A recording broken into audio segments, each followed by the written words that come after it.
Today we're here to show you how to rig your OC1 and also show you the settings that we have on the REs, from Tippy to stable and go through that.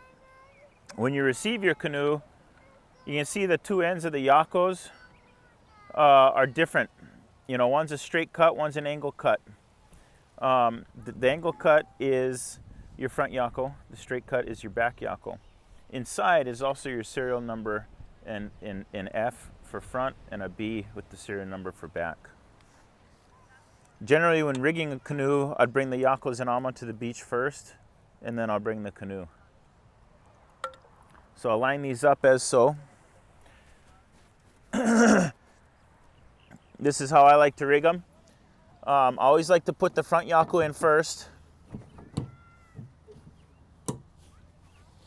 to the Ama as well. And I'll explain why when I start doing this back Yako. We rig the whole front, and then we come and put the Yako into the hull. And the reason why you rig the whole front is so that you don't chip away while trying to rig the front and your back Yako's in.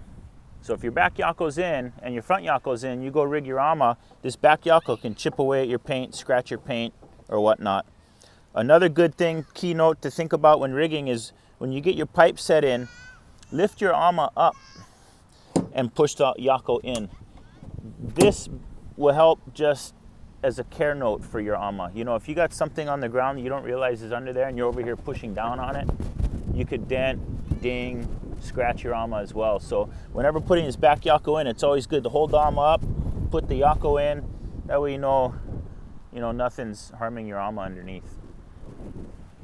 When I unrig, I'll basically go in the opposite order I just rigged in. So I'll unrig the back first, all the way out, and I'll go and unrig the front as so. Now, what we'll do is we'll show everybody the settings and explain the Tippy settings, the stable settings, and go from there. On the hull, on front and back, we have two holes for settings. This outside hole is the more stable hole, and this inside hole is the more tippy hole.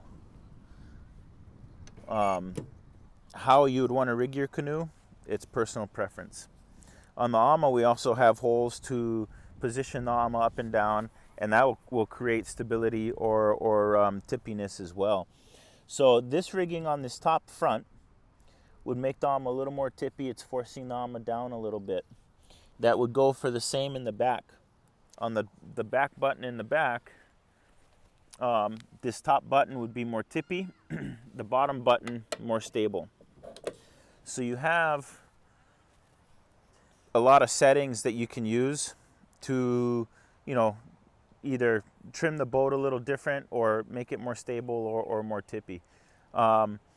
Again, it's personal preference. You got guys that really like it light. You got really good paddlers, top paddlers that like it really stable. So, and asking yourself the question, it's just going out and playing with the settings and seeing what you're most comfortable with.